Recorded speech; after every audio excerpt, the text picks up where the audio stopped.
What's up, peeps? We got the SEC Connect, man. You got myself, you got Chris with a K. Jay is coming on in a second. Man, put them horns up. Ty's coming on too here, man, for a little bit too as well, man.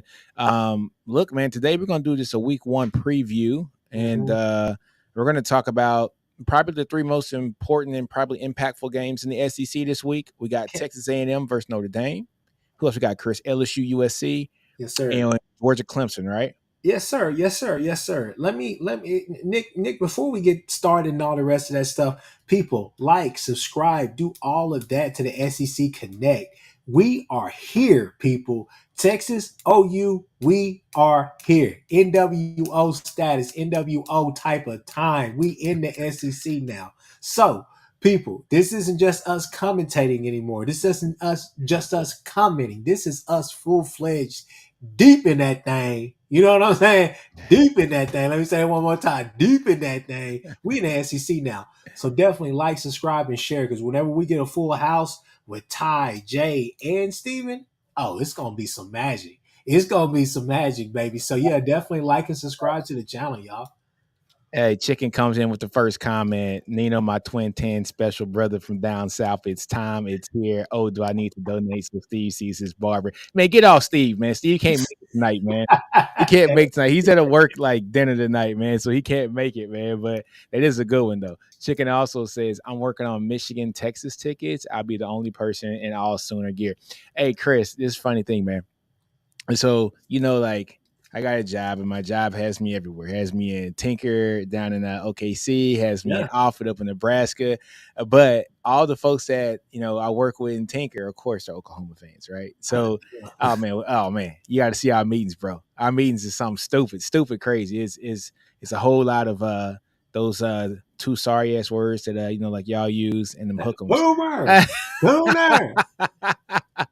Davey Fockett says, what's good, everybody? Week one, let's go. I know it's week one, man. Our Future says, yo, what's happening, Our Future? And of course, it says the hook 'em. Stephen G, it says, Chris, that's your uncle, right? Nah. That's the bro. That's the bro right there. Chris, G you right there. legend. Oh my God, legend, my You already ass. know. You already know. Let's get to it, man. Let's get All to it. I right, definitely got some. Hey, I got some. Yeah, I got to pop some stuff off tonight, boy. Let's let's go. pop it off. Okay, first off, let's talk about. I want to talk about this Clemson Georgia game. That's what Okay. I want to talk about first, man. All right. Look, hey, Chris, I want to start this one off.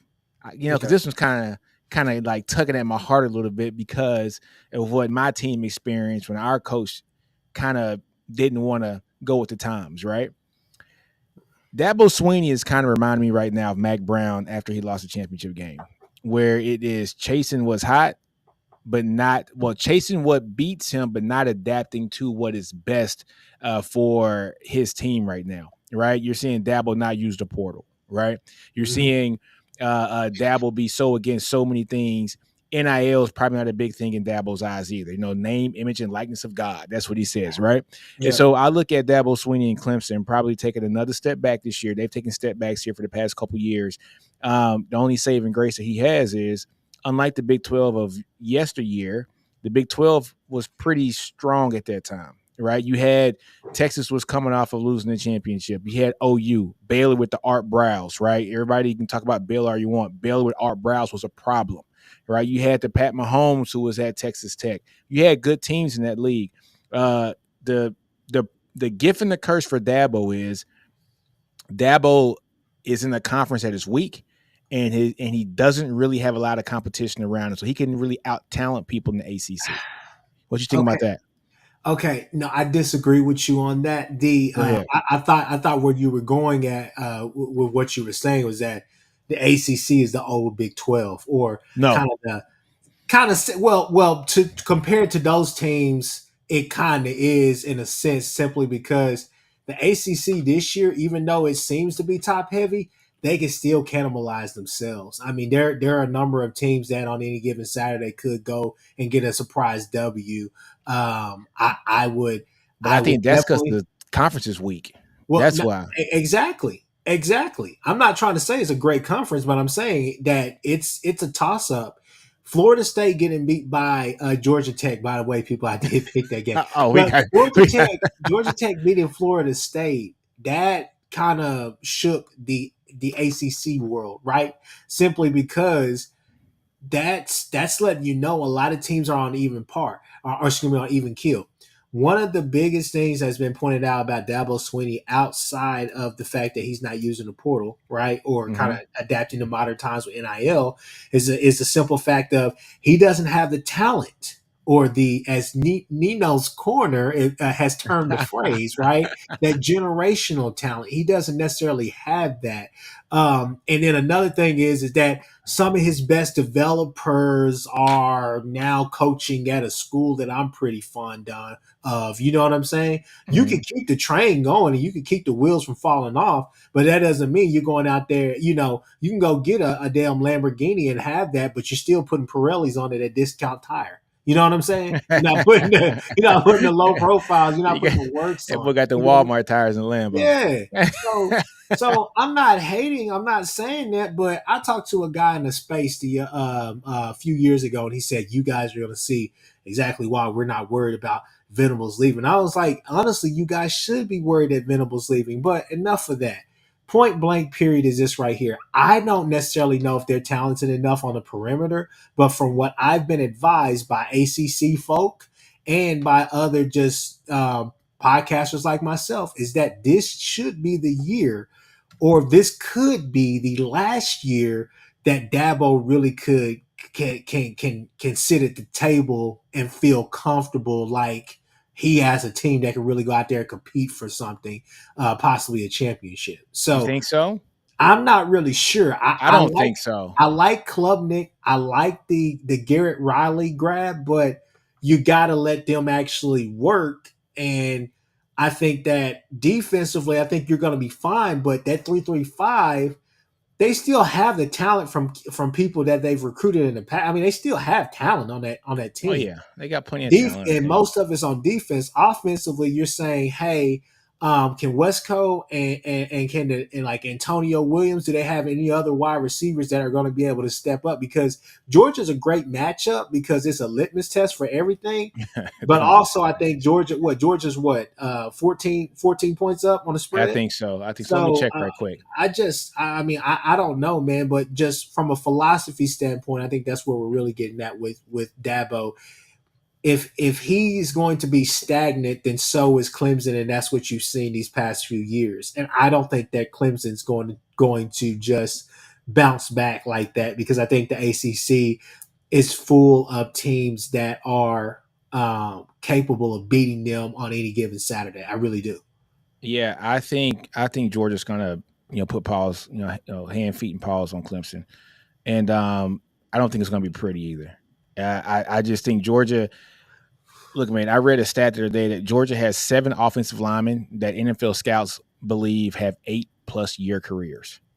Yeah, Like they got 8+, they got 7 linemen that are going to have decorated careers in the NFL, I which mean, I think they're going to abuse them.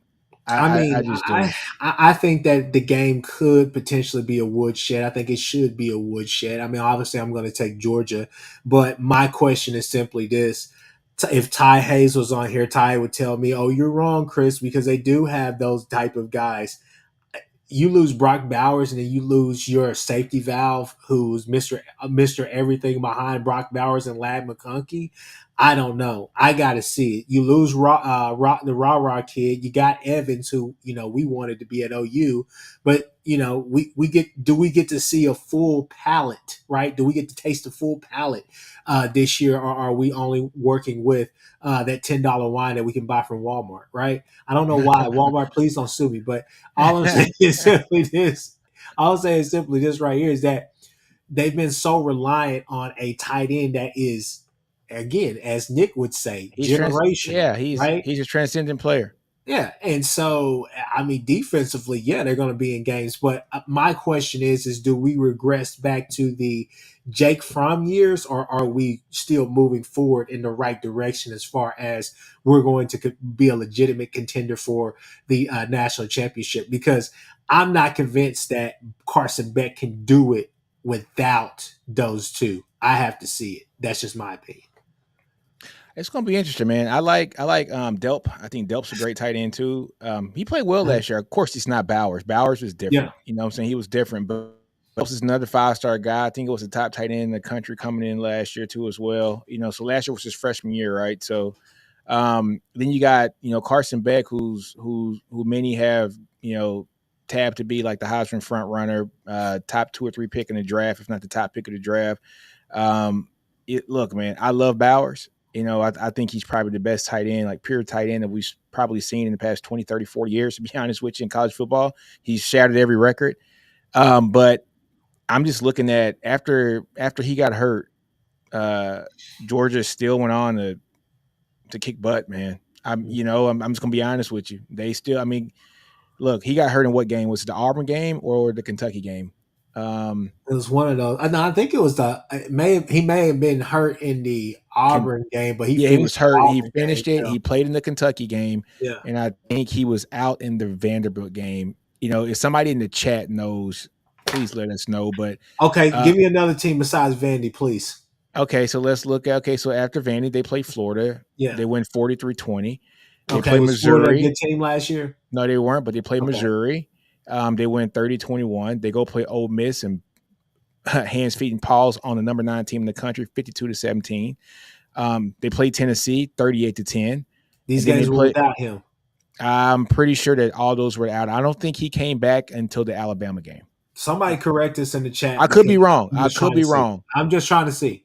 Yeah, I could be wrong. But I'm looking at the stats now from the Tennessee game, and I'm looking at the box score. And receiving, Brock played in that game. He played in that game. What games did he miss? Because he missed like 2 or 3 games, didn't he? Yeah, Riley UT has a great point. He just made a great point. They don't have that SEC East schedule That anymore. is true. They got a tough schedule too. Like Georgia has a tough schedule, man. But Yeah. for this game, I got Georgia. I So got Georgia taking it to Clemson. we'll I do. we'll move on, but let me ask you this question. Let's spin it on this narrative because I think even though we may have some small doubts, not like true concerns about Georgia, I think we addressed that. But let's flip it on its head. Yeah. What does it take, or how can Dabo go in there and shock the nation? I wouldn't say the world, but the nation. Oh man, he's got to play disciplined ball, man. But it's gonna be tough to shock the nation. Now, one thing that like Dabo does have, he has recruited well on that defensive line. Like getting Peter Wood was awesome. That was 2 years ago. So he's coming in this year as a junior, if I'm not mistaken. Yeah. So getting him, just the other pieces around him, I honestly think that's going to be great for them. But that Georgia offensive line is stupid good. I just don't see Clemson having the depth of talent. And it's weird to say this because we've been seeing Clemson with crazy depth over the years, right? But if you go back and look at these past 4 or 5 classes, Georgia's number 1, Clemson's 14, 13, 11. I feel like, and I agree with all that. But if we just talking ball, just random dudes just talking some random ball, right? I'm gonna say this right here. Hey Dabo, if you're listening to this, I know you probably won't take this 2 cents, but here's my 2 cents I'm gonna throw in the barrel, right?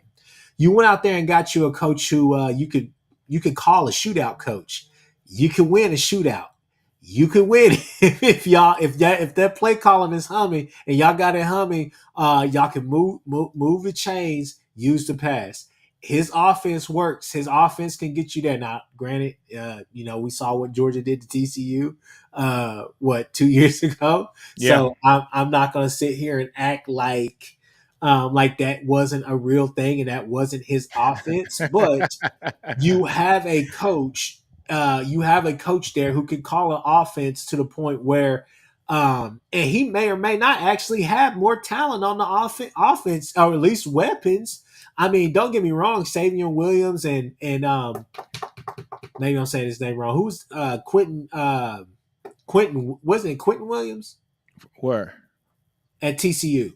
Johnston, the guy that plays for the Chargers now. Quentin Johnston and Savion. Yeah, I mean, you had guys there. Don't get me wrong. I think Quentin Johnston, I think he was real.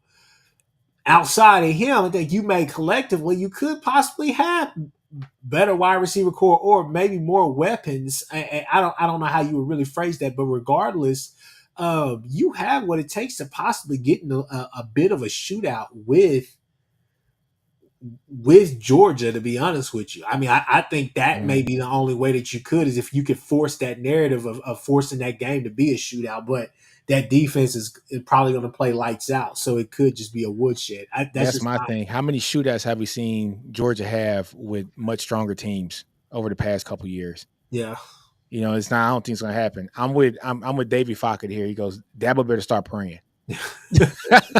Hey, I'm just saying, man. I'm just saying, if we really gonna flip it on his head, we can say, hey, you could potentially win a shootout, but getting there is the problem. That's because I don't know how you really start that engine up. You know Yeah, what I'm I saying? just don't think. Yeah, man, I'm with you. I don't think they got the depth for it. Klubnik. I It just comes think down to Klubnik, man. Is he? You know? Georgia's strong, man. Yeah, Georgia, but yeah, Georgia's just so. I don't trust any team going against Kirby's defense with yeah. him being a defensive mind that he is, right? And so it's going to be interesting, man. Look, I got Georgia and I got Georgia covering. I do. I think the spread now is 14 points or so. I got Georgia covering. I Right. do. I just think they're too strong. We on that bandwagon. We on that bandwagon. Yeah. What's the next game, bro? Next game, man. Let's talk about Texas A&M and Notre Dame. You want me to start this one? Man, go ahead and start this one, brother. All right, excuse me. So you have, you have a couple of connections in this game, which is really cool. Well, I mean, really, the main connection is the fact that Elko and Leonard, right? So that's kind of Yes. the dynamic. So how does that play? I think that's the underlying theme of this game is that a really good defensive minded coach against his former quarterback that he knows is mobile, is a good quarterback, a good college quarterback. So that's going to be interesting in itself. I think when you look at the game as a whole, let's just go out there. Let's just call it what it's going to be. For the longest time in this game, I promise you, this will be a 3-and-out type of game because. Yeah. And Yeah. I think that the first team to crack 17 points is probably going to be your winner. Yeah, I agree. Yeah, I agree with that. I don't see this being an explosive offensive game, even though it's at Texas A&M. I see this being a battle between the defenses, and I think the first one to um, possibly crack 17 plus points is going to be the victor. I think that Notre Dame can play the style of ball that I know that Elko is going to try to push. I think it's going to be a very controlled and concise and precise game. There's not going to be any false steps. Going out there and getting somebody like Colin Klein, who, let's just be real, am I in love with his offense? No, but I No. know that his offense does cause problems. I've seen both our teams struggle with um, uh, uh, K-State before. I've seen us go out there and handle business, but I've seen us also give up some plays that were just like, what the hell, regardless of who was out there or whatever the case may be. Colin Klein can't call a hell of a game, and the biggest thing about Colin Klein is that he's not one of those coaches that waits until halftime or whatever. He makes adjustments drive to drive. And so He he's going to does. give you a lot of eye candy. He's going to give you a lot of pre-snap stuff that you're going to have to pay attention to. So, but I think Notre Dame is going to be fine because they have a defensive-minded coach as well with Freeman. I think Freeman is one of the best defensive coordinators in the nation. I think he's proven that time and time again. I think he's put his imprint on that Notre Dame team and that defense. Yeah, I agree. The biggest thing for Notre Dame this year, which was last year, which was kind of surprising me after the Northwestern game, right? That offense, can it actually be explosive or is it going to just be lethargic and unpredictable each game, right? But Mm-hmm. if you wanted me to call a winner, I'm going to pick Texas A&M simply because it's there. Not necessarily sure of what I'm going to see from Weigman. Is he going to really, take over that team this year and be that guy? But I feel like with what Elko is going to want to do offensively and defensively, I think that they probably get the game, and I think it's a close game. But like I said, I think the first one that cracks 17 plus points is the winner. That's a good one, man. I think I'm on board with you on this one, man. I was just jotting some notes down. Yeah, man. Colin Klein he has done more with less. He Yeah. doesn't get the players that he would like to at Kansas State. So he has really good offenses for that kind of personnel. But in saying that, does he have the personnel at A&M to run the offense that he likes to run? You look at the offenses that he's had at Kansas State. He has some pretty big physical running quarterbacks that went out there and got it. Hell, he was one of them. You know what I'm Yeah. saying? Connor Weigman is not that kind of guy, right? So can he tailor his offense around a guy like Weigman?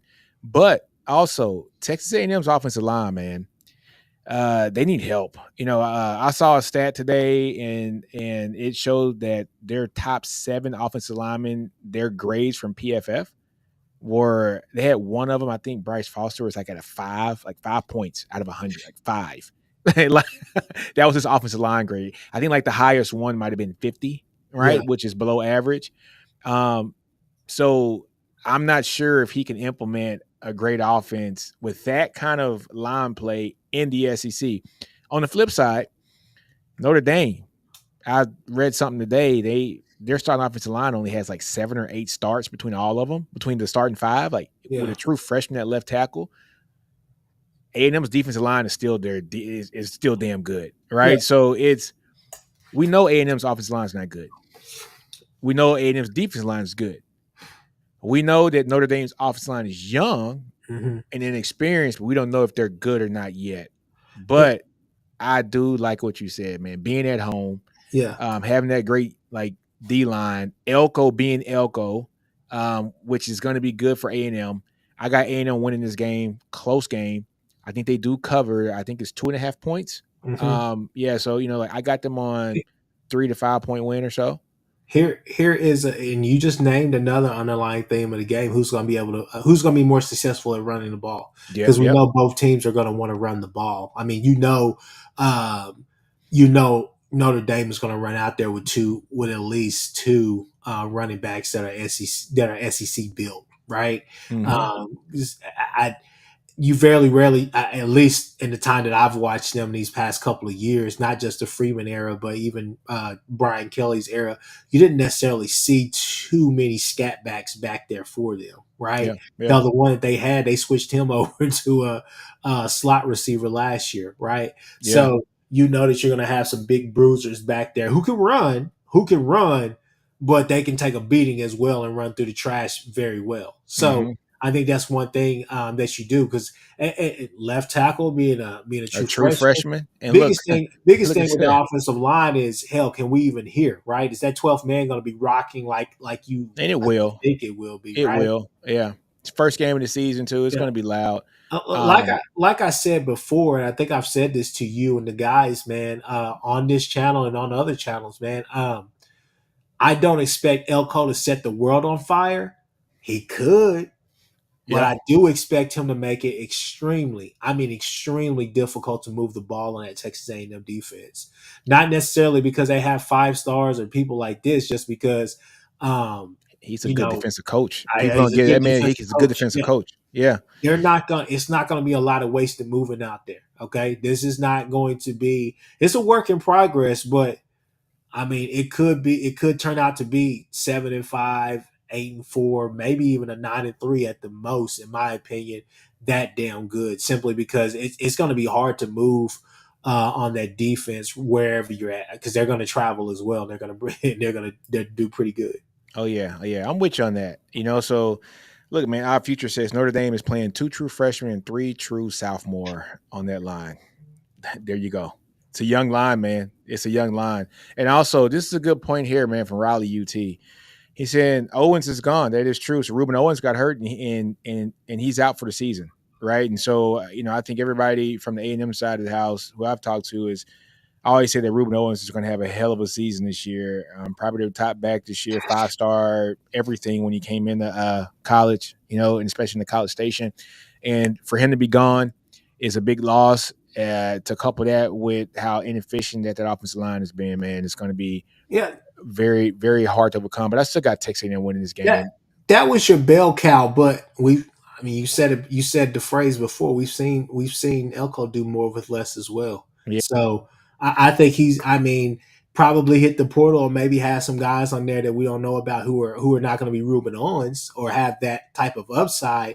But I think they're going to be serviceable and durable. And I Yeah, think in that it's gonna be with tough at the portal with now. Colin Klein, especially with what he was doing with Deuce Vaughn, I think you see more of that. I think Yeah, I don't necessarily know they have like a small guy that has that burst that can hide behind those tackles, but at the end of the day, he can scheme up a good run game as needed throughout the game. yeah, oh yeah, they'll make something happen. I mean, it's A&M. They're gonna have talent. They recruit well. So they're gonna have talent there. They did lose. Who's it? LJ Johnson? He's playing at what SMU now. But yeah, look, man, they have talent. That's not the problem. It's just, can they have a coach that puts it together? I think the big thing here, the chess matching here is, who do we trust more, Riley or Elko? Right? Because they both know each other. Do I trust the seasoned defensive coordinator to come in and break the blocks off of Riley, or do I trust Riley to understand what an Elko defense is with players he's never seen? I'm going to nod my head to the head coach that only has a hone in on one player. I'm gonna I'm gonna actually say I disagree with that because how should I say this? Nick, you've heard me say this time and time again, so has the people in the chat. Some teams are one coach away from bringing that structure for Yeah, them to win a championship. Hell, look at LSU once every 5 years. They need a coach that just clicks with everything and finally makes it work because they just have all this talent that's there, no matter if it was 2, 3, 4, or 5 star, right? yep, Some teams are just players away, right? And that's what I see Notre Dame being. Notre Dame has the weapons. You saw some of the weapons they had last year. It's just like Sam Howell just picked and yeah. chose which games he wanted to show up for, which was, like I The said, guard, I mean, yeah, it baffled me seeing that happen throughout the year, especially coming off that Northwestern game. I know Northwestern wasn't anything to ride home about, but the fact of the matter is that he put on a passing expose, hell, mainly using a freshman wide receiver, right? yeah, So I think that I think they'll be all right. I think Notre Dame will be okay. To me, it just really boils down to not necessarily who can click on, who can make it work on the explosive plays. It's who can have a steady running game, right? That keeps yeah. moving the chains and all the rest of this stuff. Because, like I said, this is a 3-and-out game if I've ever seen it. I don't think that this is going to be a high scoring game, but I do believe first person who cracks that 17 plus win. So, because it's at L- home, like I said, I'm gonna give it an A&M. Yep. You know what, Chris? Though, talking about the running game, though, I think this is where I think I think Notre Dame might have the advantage here. And I say that because even if they have a young offensive line, you got a quarterback who can get down and run. You know what I'm Yeah. saying? Like, we know Riley Leonard, he can do it. Dude is sick with his legs, man. So that might bring a little bit of extra juice to Notre Dame, man. So I'm kind of rethinking my pick right And now. But if I am Notre Dame's offensive coordinator, best believe there's going to be a couple of design runs for my quarterback in there. Nothing that's going to get him hurt, but there's going to be some design runs just to keep you honest. yeah, because I'm looking at just this last season prior to him getting hurt, man. I mean, Yeah. I'm you I'm know, spreading I'm they spreading them out. I'm not trying to have him scramble and improvise and all the rest of this stuff. I'm spreading them out, and we'll see. We'll see. yeah, man. So look here against Clemson in the first game where they win, 28-7 against the Yeah. number 9 team in the country. That's why I think Georgia's kind of blow the doors off Clemson. 8 rushes, 98. 2 games later against Northwestern, they win. Was it 38-14? 13 rushes, 97 yards. They play Connecticut. They blow the doors off them. He didn't play much, I don't think. Uh, then at Duke, he played Notre Dame. They lost 21-14, but 18 rushes for 88 yards. And then the Florida State game, he only had 1 rush. And then the Louisville game, they got blown out. But I think that's the game he got hurt. And But yeah, man, he can run the ball, man. So it's going to be interesting. I might think about changing my pick as it comes Don't up do it. close. But Don't do it. I Trust like Riley Alpha. Leonard though, man. I If you flip, it just needs to be directly from the hatred between your no, program and no, their no, program. That's all it no, no, needs to no. be. I'm looking at just like you said.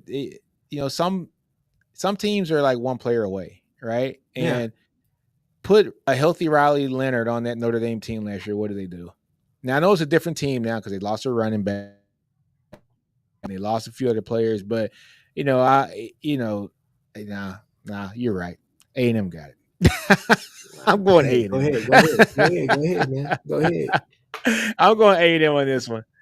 All right, man. Look, man, we got one more game. Let's talk about the LSU USC game, man. And I know you're gonna want to start this off because your boy Tebow over there is coaching. So I'll let you go ahead and start Hey, this one off. hey! One of the funniest moments during all of that was when Nick messaged. It was in a chat that we in. I think it's me, you, Steven, and Seth. Shout out to Seth Yeah, Oliveris, right? Nick yeah. said, "Hey, what does Tebow mean? Like, I keep seeing this Tebow thing on Twitter. Who the hell are y'all talking about?" So I sent him this picture that had it, but Riley was like this, and it had what Tebow meant, but behind him, Nick sent a message back saying, "Oh, y'all need to go. Y'all need to go to church. This ain't right. Y'all can't be doing that." I was like, "Oh man, that was one of the funniest moments. If you know, you know." Tebow, shout out to Yeah, Tebow. that was funny, man. But yeah, But man. yeah, Hey, look, nah. go ahead and So start this off, man. Go ahead and all start it off. right, so I'm not even gonna hold these people that much long. I'm not gonna do. Look, LSU is bringing back Harold Perkins, right? Gonna be able to Hmm. rush the quarterback. Gonna be able to do all these things or whatnot that he wants to do out there, right? The defense, you hope it'd be better because they went and got Missouri's defensive coordinator. So they're not going to use Harold Perkins as a nickel back. They're going to use him as an actual linebacker that wants to blitz, right? Garrett Nussmeier is back there. You think he's going to be really, really good? You think you're going to have a good running game? People are saying that you have the best offensive line in the SEC, hell, even the nation, right? And you think that you may have a wide receiver or two that may be stars, right? Hmm. So, Nick, who you think I'm going to pick? LSU. Not so fast, my friend. USC big. Okay. The reason why I say that, people, is because I look. I'm slowly but surely getting away from the whole Riley stuff. Okay, so let Tebow do what he wants to do. But the reason why I'm picking them is not because I think Miller Moss is a good quarterback and can run Riley's system, right? Um, it's mainly because this is a dangerous time. There is two times that you don't want to see Riley, right? The first time is in championship November whenever Riley has a good team, especially when his offense is humming. It don't matter about the defense. It's the offense because his defense is I'm gonna outscore you. That's what he's gonna do, right? The second time is early in the year whenever he's giving you those same looks, but he's putting wrinkles on there and then turning those normal plays that he would run into trick plays, right? And those are big plays that get him points and get him out early and get him early leads. So Nick, I'm just saying, man. I think Riley may have a little something up his sleeve. They're not going to be more physical. They're not going to be more talented. They're not going to have the guys, really the depth in my mind, to really compete with this team. However, I do think that Riley is going to have a really, really, really good script to start the game, and I think that he's going to have. I think he's going to be in his bag. And Nick, whatever you want to say, I understand, but I'm telling you, there's two times you don't want to play Riley, and that is championship November when he's got a good team humming, and then also early in the year. Because when it comes to games like this, Riley does show up pretty much a lot. So I'm just saying, I think that you kind of got to give USC the benefit of the doubt in this game. So people call me crazy in the chat. Jay is here. Jay is going to call me crazy as well. But Nick, USC beats LSU Sunday night. You've heard it here. Jay, you see, Jay, I'll let you respond to that because I was. So I would like to call you crazy, Chris, but I really can't. Because I'm going to be honest, when I'm looking at both games, and first off, thank y'all for holding it down. Sorry about my tardiness. I had a little bit of emergency I had to go run to, and I'm back. My question I have, honestly, for both teams is which quarterback's going to be better? Nuss. I don't know. Nuss. I don't know. I have no clue what either quarterback's going to look like. I don't know what either team's running game's going to look like. I don't know what either's. Well, I mean, I think USC has a solid wide receiver room. I think LSU is still, they've brought. I mean, Lacey, Kyron Lacey's probably the dude, but what else do they got? Because we ain't seen nothing. The offensive line at LSU's elite, and both defenses are boo boo. So I don't know what to expect either. So I'm kind of like, I want to call you crazy, but I can't. I think you're right, Chris. USC has a chance to beat LSU, no problem. But do I think they do it? I don't see them actually winning the game. But I would not be surprised if they did. That game is probably the hardest one this weekend for me to pick.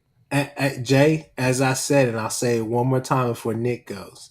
There are 2 times that you don't want to play on CP time. There are 2 times there are 2 times that you don't want to play Raleigh, and that's first off Championship November when he has a good team that's humming. Like I said, don't worry about the defense. His defense, I'm gonna outscore you, right? Second off, you don't necessarily want to play him in the beginning because those same normal looks that he's going to give you.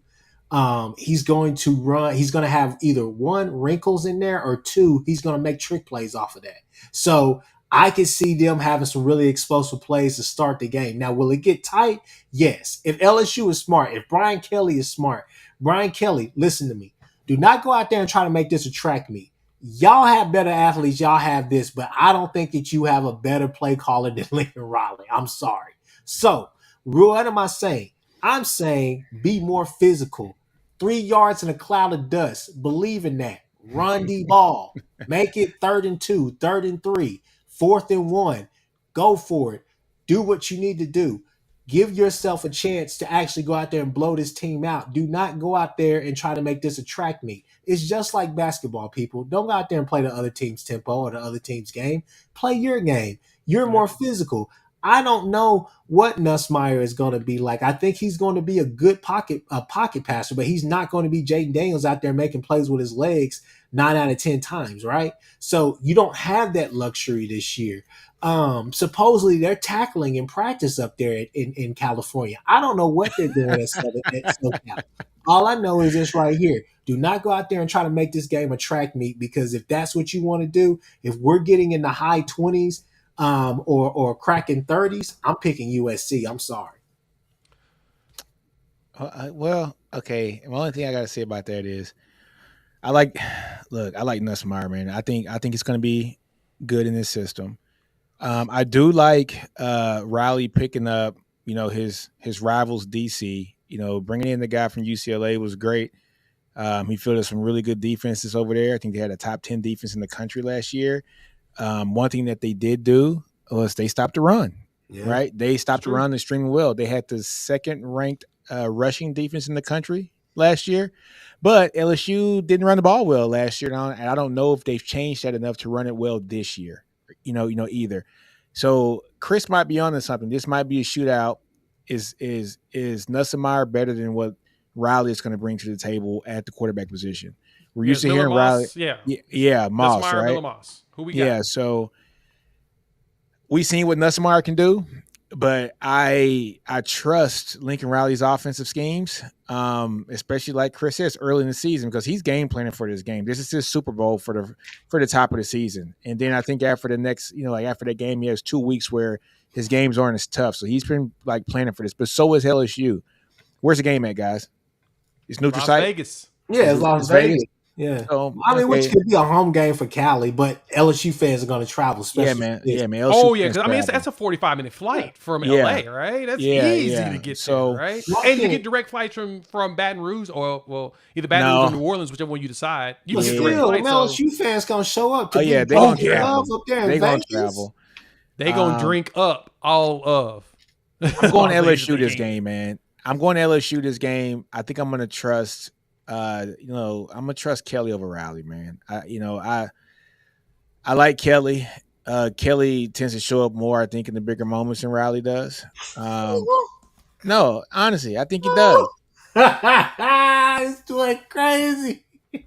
I'm Jay, hey, this boy tweaking. I no, I can't argue it. no, This no, boy smoking them funny cigarettes. What you talking about, no. What man? I'm saying is, look, both of them have been underwhelming when once they get to the match. But look, I have seen Brian Kelly play for a championship.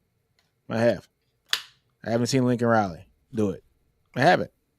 And it just is what it is. Brian Kelly got beat by a Bama team that nobody was going to beat in the Oh, country we, that we year. talking about those games. We ain't talking about the when they came back down from. Never mind. I'm sorry. My fault. Uh, no, we got, man. Look, Videos. I My fault. mean, My fault. okay, since you want to talk about an 8-5 team that you guys can make and beat, that's great. No, I don't think the team was 8-5 that year. I think we were a 5-7 team. Yeah, so we're going to talk about. So we're comparing Brian Kelly's championship game to a game where Lincoln Riley came back against a 5-7 I team was just I in was the just last trying to second. That figure should tell you out, more. That should really make my point more. Nick. I was just trying to figure out which games we were talking about. Man. That should make my point Nick, more. we was riding around OKC, man. We boys, man. We boys. We boys. I'm just saying, man. Look, man, it's going to be interesting. I do have I got LSU in this game. I do. I think they're going to be more physical. I think their line's going to be better. Can I trust USC's defense to improve that much more this year with the addition of a DC? And I know they got Bear coming in. I get that. But Bear was a problem at Georgia. There's a reason why he was in the portal, right? There's a reason why a 5-star guy was in the portal is because he was causing trouble down there. And we can talk about the backstory behind that once we get off this phone call on why that happened. But, yeah, I mean, I got LSU. I think their line's going to be more physical. I think Brian Kelly has the guys, and I think we've seen Nussmeier in games, and I think those games that he's played in, they're bowl games, they've been pivotal games that he's had to step in, for Jaden Daniels last year, and I think he's going to have enough motion in him that the moment's not going to be too big for him with having a first start. It won't be his first start. Miller Moss, we'll see. Yeah, I'm on LSU too. I just think their offensive line's going to be better. I don't know who I trust more out of Brian Kelly and Lincoln Riley as of right now. Now, I think that Lynn's going to have that defense humming as the season progresses. When they get into Big Ten play, I think they'll be better. I can't say that they'll walk out the door that great, right? It's going to take them about a year to really get it the way that he wants it, because Benny Wiley's still there, right? And Wiley's still there doing the strength stuff. Wiley's still there, bro. So I got questions. I got questions. Oh, Benny Wiley, man. They over there exactly. just- We'll see. We'll see. We'll see if it ends up It being that. But yeah, I don't know how much of that I trust yet, like I said, from that defensive side. So if it does end up being an offensive shootout, I could probably see Brian Kelly and staff possibly winning this out. Lincoln shouldn't lose it because Moss has been in his system for a year, so he knows. 2 years. He's been there 2 years, so he should know. Nussmeier's been in the system 2 years. That's true. Nussmeier's been there as well for 2 years. And, they were more excited about him than they were Jaden Daniels anyways. They were kind of just waiting the time out with Jaden Daniels. Yeah, it's true. That's true. I got a Heisman out of it, which is crazy. I am in the mind frame of I think LSU's defense is going to be a heck of a lot better. Harold Perkins needs to be better. I think Baker puts him in the right spots for a change, and he plays better. I think Corey Raymond does better with the secondary. I think the corners are actually prepared, right? I think Bo Davis has that defensive line humming, right? And they got the talent at LSU. Like they just need the somebody to talent. coach them up. That's really all it is. Yeah. And I think by the time we see the late in the season, it's going to be a dogfight. So they should get off on the right foot and win this game. Nick. But again, like you said, Chris, I would not be surprised if USC makes it a shootout and they win. That's true. It's too hard to predict with all of that. Nick, they told me out. They laughed at me. You know what I'm saying? They preyed on my downfall last week when that Georgia Tech pick got connected. You know what I'm saying? Hey, it was like, bro. It was like I've been trying to tell y'all all along this to listen. I shouted you out. But look here, though, man. We're talking about as bad as LSU's defense was last year. Historically bad. Historically bad defense. historically. They went 9-3, guys. I'm sorry, they went 10-3 at the bowl. Yeah. I mean, historically bad defense. I mean, let's be real. Historically They were a typical Lincoln Riley team. So it's like they played the same game last year. So they can't be any worse. No, but in a much, I mean, come on, just a much tougher conference. Let's just call it what it is. Let's call it what it is. You know what I'm saying? Like, much tougher conference. Yeah, I give you that. Yeah. You know, and he was able to come out on top. I'll give you that because I still don't know exactly what I was watching that USC versus Notre Dame game last year. That still bugs me. I was like, God, like, yeah. Look here, man. I think Sooner in Texas says it right. It all depends on how good Miller Moss is. Yeah. That LSU defense is not good, and neither is the USC defense. They were ranked lower than LSU's defense last year, so that ought to tell you something, right? So. Which, you know, LSU's defense was historically bad last year. USC's defense was worse than them in total defense. Now, is a defensive coordinator from UCLA going to change all that at USC in 6 months? He said they tackling. That's enough for me. I don't know what all that entails. They may be tackling dummies or tackling. My boy Karen. What's up, Karen? Hey, man, it's going to be interesting, dude. It's going to be interesting. I still got LSU. LSU's going to be more Hey, Kieran, pick up that stick, man. Like, what's up, bro? See me with these sticks, bro. Like, hey, man, Kieran over there getting 25 5-stars, man. I saw him with the Space Force getting 25 5-stars. Go ahead, Kieran. He got on overtime and thought it just moved on up to the east side. Like he don't know. We still out here in these streets, man. Kieran is the dude, man. Pick them sticks up, Kieran. We can. Hey, look, Texas, OU, Red River, me and you. For bragging rights, all of that. You already know I'm going to win. But go ahead, Nick. Go ahead. Here goes Sooner in Texas. He said, Nino, that was our Heisman winning quarterback. They don't have one of those this season. I mean, hey, look, they don't, but they really don't. They don't. They really don't. Like, we don't know what Miller Moss is yet, right? Like, I mean, everyone loves Miller Moss. We don't know what he is yet. We really don't. That is true. I think he's going to be good because he's with Lincoln Riley. Lincoln Riley's going to make him good. Yeah. I mean, but yeah, I mean, he couldn't make Malachi Nelson work, and Malachi Nelson couldn't even make it work at Boise State. So, boy, did y'all see those tweets that they had about him when they put the diamond bust on there? Oh my God! If you know what I'm talking about off of CFB 25, you already know. Kieran, I want all the smoke, baby, all the time. Bring it to me. You know what I'm saying? Wildin', man. Y'all wildin' on them. I don't want the black and mild. I want the smoke. Come on. I want that real. You know what I'm saying? I want the real. All right, man. So sports, what's this? Whatever. So Miller Moss going to let Lincoln actually run his system instead of Caleb's hero ball. USC still. Look, that's not a bad point. That's not a bad point, but you know, my uncle said it the other day. I give him a shout out about this. He said it the other day. He's like, hey, man, I do want Caleb to be successful in the league. He said, I think one thing that will keep him from that is the fact that he tries to improv way too much. You don't have to go out there and play hero ball, especially at the next level. But was Caleb improving because his line sucked and he had to make plays because he had nobody in front of him in the block? Or was he improving because he just wanted to go off script? I think it's the first. It was a number of things. I think to be honest with you, it wasn't because his skill players were bad. I mean, hell, Zach Branch out there is enough for me. Doesn't matter how good your skill position players are if your line sucks. You can't get him the ball. No, his line. Look. They were fine. Lincoln can scheme around a bad offensive line. Beanbo can scheme around a bad offensive line. Thank you. From a Texas fan, letting you know. No, it ain't Lincoln. It's not Lincoln. Beanbo can do that. He can make it work with what Lincoln wants to do. We ain't seen it been done. That line has not been the same since he's left Oklahoma. Let's keep it real. I'll give you half credit on that. You get half credit on that. Why?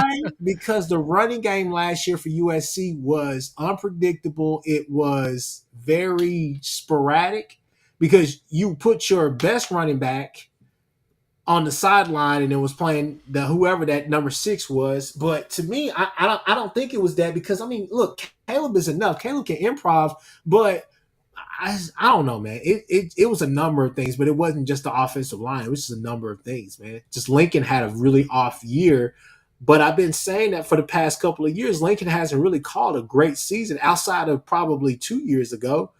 But that last OU season and then this past season, you just kind of like, man, it's just like everything's so predictable that you're doing. Like what, like all those wrinkles and everything that he would usually add, he didn't add them. So I don't know. It was a number of things, but I wouldn't just blame the offensive line. I mean, it was a whole bunch of stuff that was going on. Look here, I'm going to tell you exactly what Lincoln was doing at USC, and Texas fans will understand when I say this. All right, and here's Karen. He says it best. He says they are catching up to Lincoln. They are. Look here. Texas was recruiting a bunch of skill position players back in the day, and it was 5-star this. The class looked great. Top 6, 7 class because you got all, Brennan Eagles is a 5-star wide receiver. You got Colin Johnson and Jordan Whittington, 5-star guy. These are the guys that Tom Herman and Charlie Strong are bringing in, right? But go look at the offensive line recruiting. Look, it is cool to have a Lamborghini, but like you said before earlier, if you're putting Walmart tires on it because the line can't block, that's true. It is what it is. That's what's happening over there at USC. Is that yes, he's bringing in like kids want to play in that offense. They want to play in Lincoln's offense. He's going to make the quarterback look great. He's going to make the wide receivers look great. The running back's going to look great, but it's all dependent upon if that line is going to do their job, right? And the line did not do their job last year, and they got very, very lucky that they had a guy like Caleb who could improv and make plays. I watched that game against Colorado because, I got family ties in that game, and I'm seeing Caleb, he's getting sacked 2 or 3 times that game.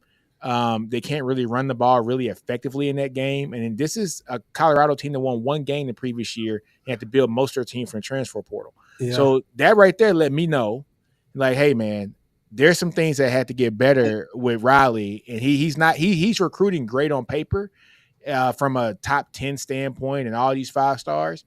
But he's not getting the offensive line talent that you need to have to sustain yourself, especially in the Big Ten. Especially in the Big Ten now. He's not recruiting like Cowherd try to lead us on to believe. But I think Kieran's next comment and then Jenna James' comment as well, I think those are spot on.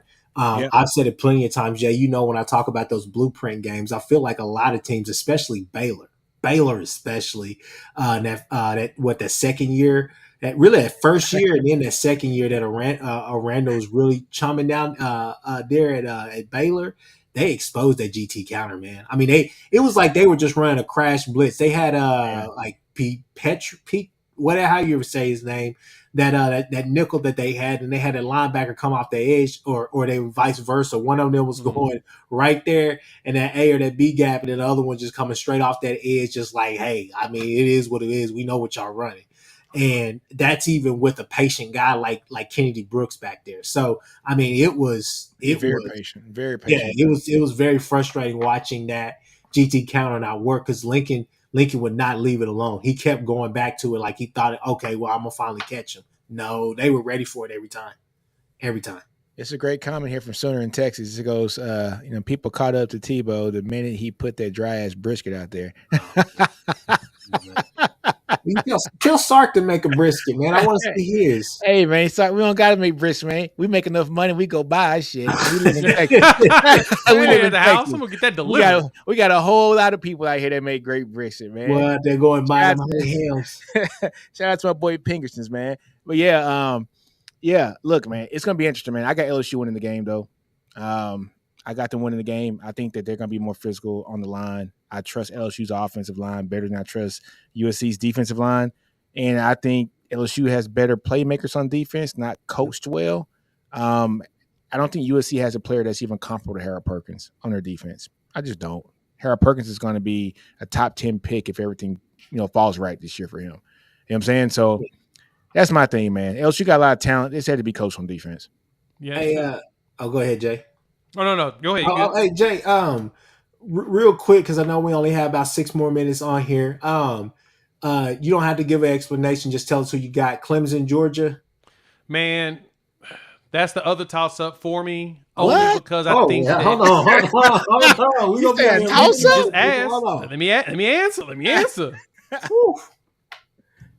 I think that the other Riley may finally get things going with Klubnik, and that Clemson defense should start to actually stop regressing. It should get a little bit better since now they have veterans.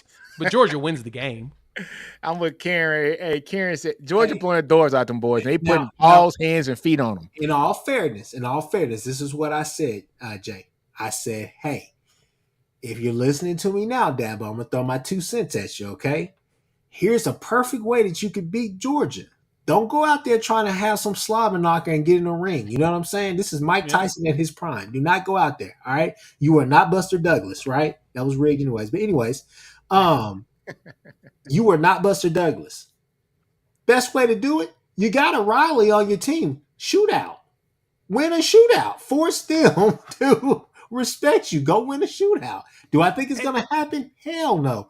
But you also remember too, Georgia's lost. A lot of NFL talent has gone to the draft, so they're bringing up young guys. So if there's any opportunity for Clemson to give them work, it's this year. Next year, absolutely not. I don't know, man. Look, I think Kirby can literally sit down with that big ass offensive line he has. That people are saying they got 7 guys that are going to have 8-year plus careers in the NFL. They got 7 guys right now that scouts are saying are going to have 8+ year careers in the NFL, and put Etienne behind them and say, go out there and just do your thing, baby, and just beat them up. And I would not argue that. I didn't say Clemson would win. I just said Clemson will probably be better than we expect. This is crazy. But Georgia's going to win.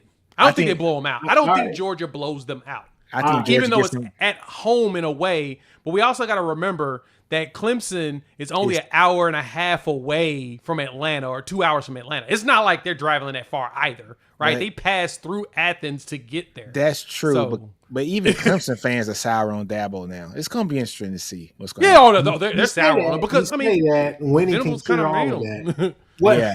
Okay, next one that we talked about. Just want to make sure we people get your thoughts about this. Notre Dame A&M. Notre Dame A&M. All right, man. I'm on the Elko train. Hey, same here. I'm on the Elko train, and I say that because I was actually talking about this. I think it just probably launched today on the Locked On SEC, Locked On College Football Network with the SEC guys.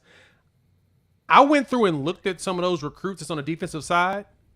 Who's that? Shamar Turner, the defensive tackle. They're gonna be sick. You know, that's an Elko recruit, right? Mm-hmm. There's like 10 dudes on that defense that Elko actually was either a primary or a secondary recruiter for. He knows those dudes. He's gonna be fine. It's not like he was gone for 4 or 5 years. He was gone to 1.5-ish, roughly 2. He's coming back to players that he brought in who are now going to be starting to start. I think that it ends up being a little bit better for them than people anticipate. The question is going to be, what does Weigman do? I know a lot of people are high on Weigman. They said that he did very well in the time that he played. Totally get it. I got to see if he can execute on it. But I'll say this. I do believe 100% that Texas A&M going to probably shock some people this coming season, because I think that Elko has a lot of players. He has enough players on that roster that he can do some damage. Now we just got to see him execute on it. So, yeah, I think that they win that game. Jay, I've been saying this all year, and I've been getting a lot of hell from my Texas fans. You have. I said, look, A&M's going to be a lot better than what people give it. And the only thing that's going to keep them back is their offensive line sucks. It just absolutely sucks. But their defensive line, they're going to be sound defensively. You know, they can go anywhere from 7-5 to 9-3. And the more and more I see their schedule, 9-3 looks like it could be really achievable. 8-4 is really looking the most achievable to me. Yeah. 8-4 is like the number that I they might have it had to be a special season to get that 9 win, but man, if they go 8-4 his first year, they're going to be humming, dude. They're going to be humming. That offense, look, they got Klein as the OC right now. I was just telling Chris earlier, the only thing about Klein in that offense, he's done more with less at Kansas State. We get that. And I totally love what he did at Kansas State. Does he have the personnel at A&M? Mind you, he has better talent. Yes, I'm not saying the talent's not better. But look at Colin Klein's offenses. He likes to run that quarterback, right? He does.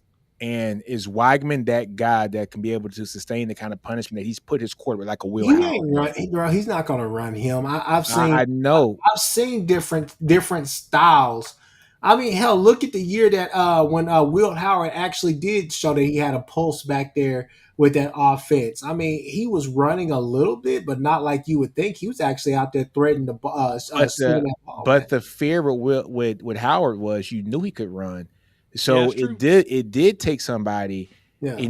to almost spy on him because he would tuck it and run. Will Howard's a hell of an athlete, which is going to be interesting seeing him at Ohio You State don't this year. know. You don't know. I mean, be honest with you. I'll be real with you. And it's not his fault because of injuries and kind of just a quarterback shuffle, a Hollywood shuffle back there at quarterback, like year one with Jimbo. Anyways, it's you don't necessarily know what you're getting from Weidman like on a consistent basis, and Right. That's that's like I said, that's that's not the his Jimbo fault. effect. That's the Jimbo So effect. yeah, so I gotta see, I gotta give Colin Klein the benefit of the doubt because, like I said, I've seen him do more with less.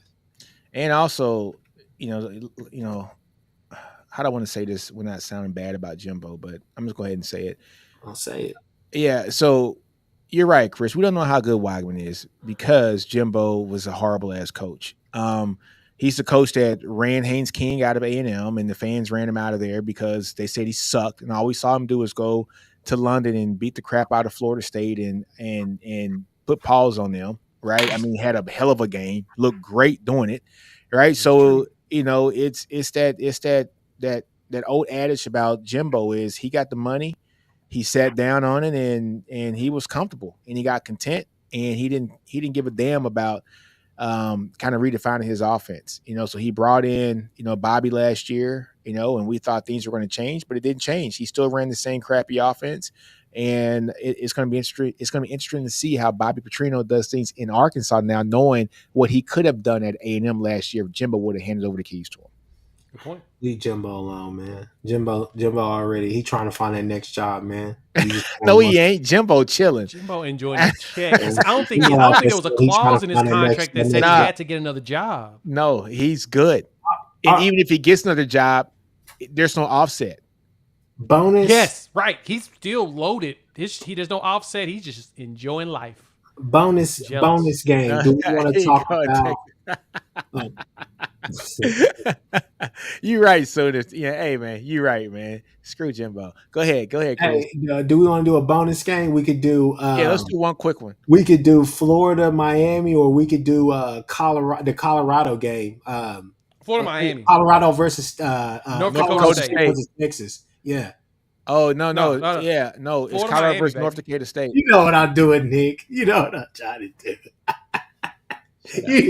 Nick over here like, wait, no, we ain't.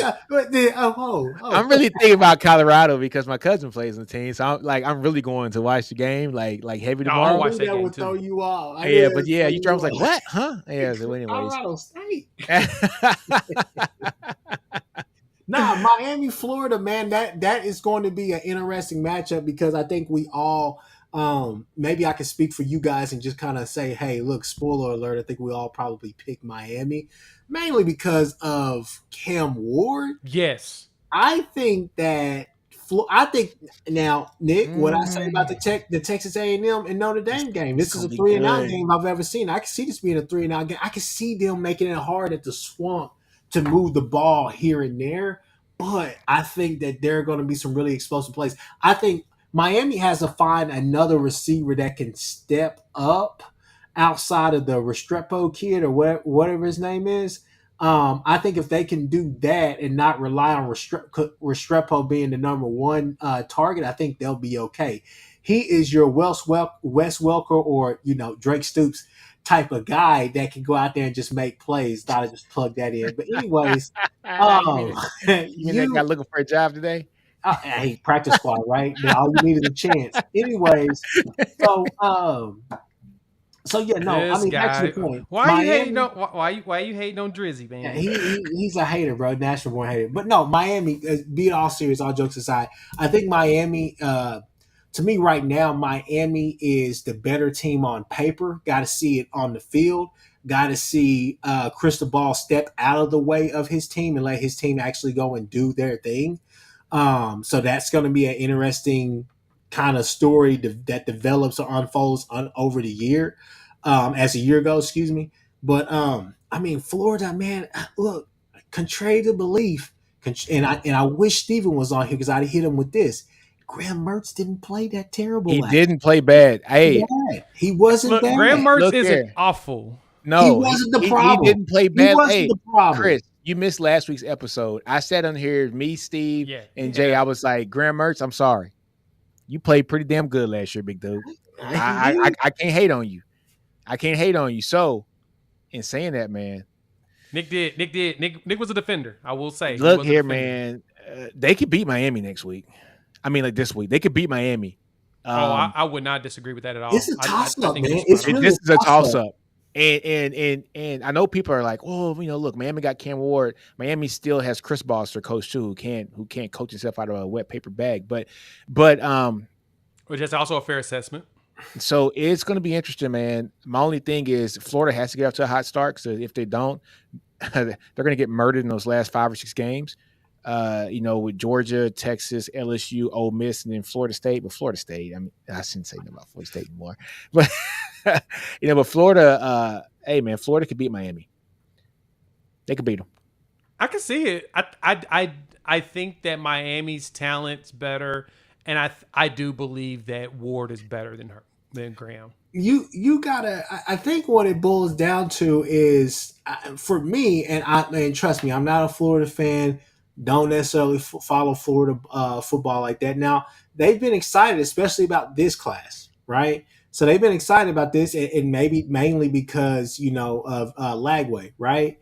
Yeah. But I think Mertz is going to be your starter until it basically is to the point where, hey, either you're going to be fired or you're on your way out or something for Napier, right? But I just think that they can make things a little bit difficult. Is at the Swamp. Florida got a tough schedule. Yeah, I don't know what they really have, to be honest with you, skill wise. Like that's because they lost. That's the weird thing, schedule. Man. Dude, they got a tough schedule, man. They got Miami, then they got Sanford, which they should beat. Then they got Texas A&M. Then they got Mississippi State. Then you got UCF, which is never an easy game. UCF's a damn good team. Then Tennessee. Then Kentucky. UCF's a pain in everybody's ass. Then Georgia. Then Texas. Then LSU. Then Oklahoma. Texas A&M the third game of the week. I mean, third game. Yes. Yeah. See, look, Chris, he's like, wait a minute. Whoa, I gotta reevaluate life now. Let Jimbo schedule that for A&M. Yeah. Jimbo needed to be fired. He's crazy. Anyways, no, I think Jimbo got no. That had nothing to do with Jimbo because this is so this is Florida. This is with the new schedules now that Texas and OU went to the SEC. So they still got the. I say, hell, don't blame that on us. That's if Jimbo should have fought that. Anyways, no, y'all go ahead. I'm sorry. Yeah. So look, man, Florida has to win this game. They can win this game. I'm with you, Chris. Honestly, this is a toss-up game. It's a toss-up game. It's at the Swamp, which is going to be interesting. The fans are going to show out and show loud. It's first game of the season. They're going to try to watch some of that stink off of them from last year. And they know that Miami was on the ropes last year. A lot. And if I'm a team like Florida, I'm going to say, look, man, I got an opportunity to get it, man. You know what I'm saying? That's true. Yeah. Here we go. Here, Karen says he's talking about Cristobal. He says this is the same coach that went on the road and beat CJ Stroud and then went back to the West Coast and lost to Stanford.